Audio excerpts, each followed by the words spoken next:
Assalamualaikum warahmatullahi wabarakatuh. A'udzubillahi minasyaitonirrajim. Bismillahirrahmanirrahim. Allahumma shalli ala Muhammad wa ala ali Muhammad kama shallaita ala Ibrahim wa ala ali Ibrahim innaka Hamidum Majid. Allahumma barik ala Muhammad wa ala ali Muhammad kama barakta ala Ibrahim wa ala ali Ibrahim innaka Hamidum Majid. Nahmaduhu wa nusalli ala rasulihil karim wa ala abdihil masihil ma'ud. Daras malfuzat, sabda-sabda daripada Hazrat Imam Mahdi Masih Ma'ud alaihissalam. Dua jalan menuju kemajuan. Suluk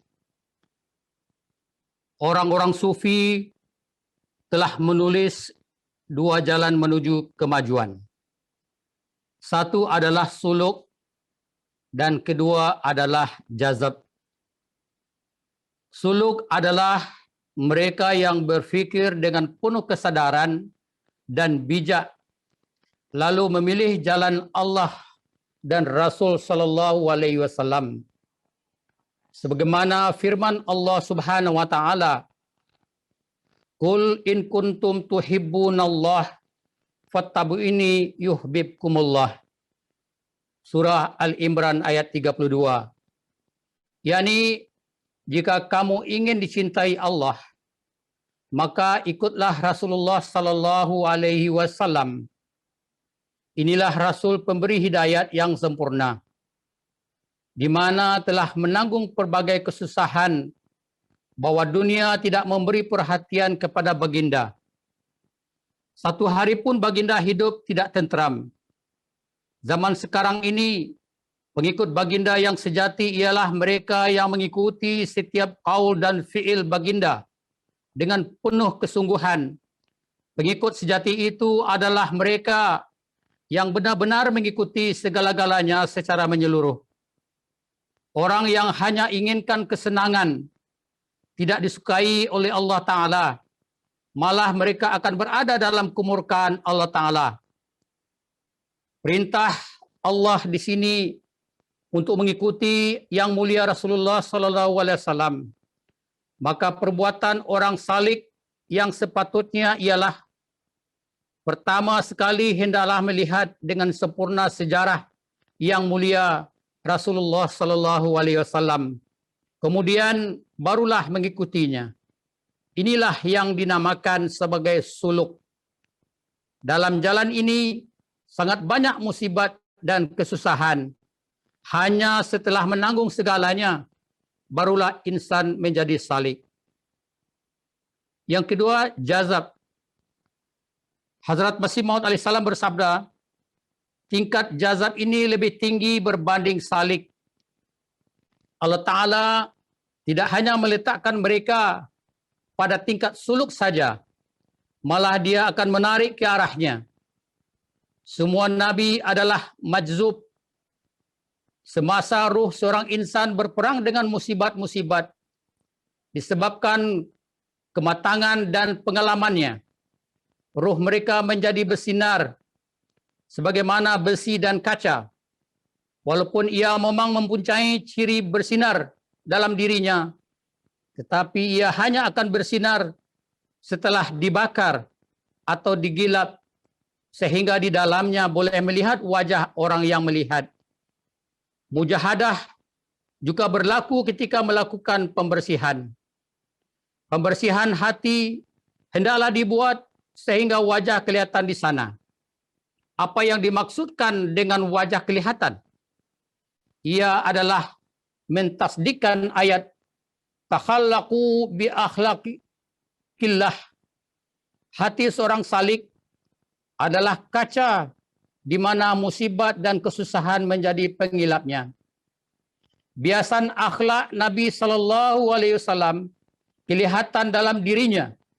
Ini terjadi selepas banyak melakukan mujahadah dan tazkiyah, sehingga dalam dirinya tidak ada lagi sebarang kotoran. Kemudian barulah mendapat darjat ini. Setiap mukmin perlu melakukan pembersihan seperti itu sampai satu tahap.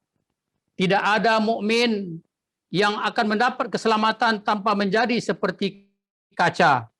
Ahli suluk sendiri melakukan pembersihan ini, menanggung musibat-musibat, tetapi ahli jazab ini diletakkan dalam musibat-musibat.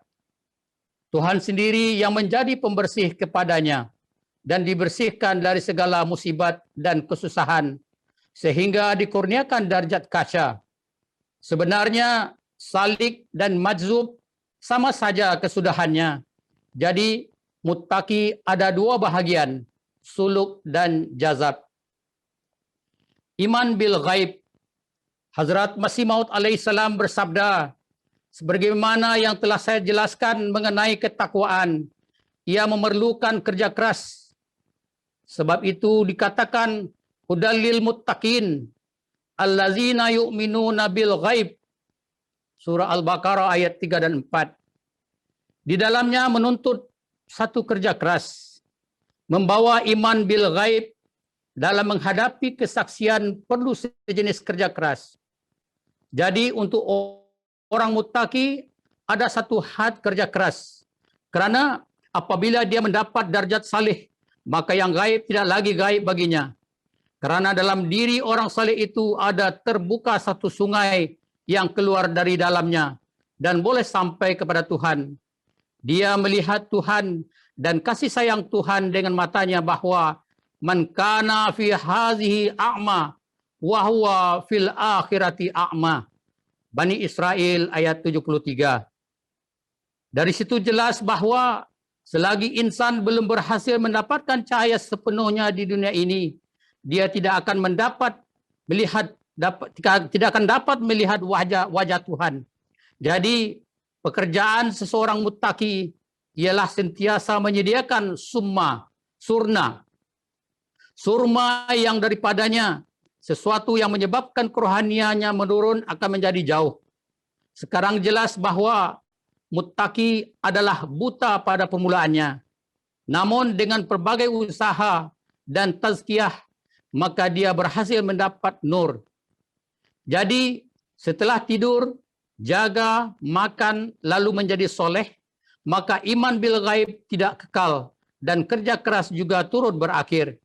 Sebagaimana Rasulullah sallallahu alaihi wasallam birail ain, melihat pemandangan surga dan neraka serta yang lain di dalam alam ini. Seorang muttaqi yang diakui dalam satu bentuk iman bil ghaib, semuanya telah disaksikan oleh Rasulullah sallallahu alaihi wasallam.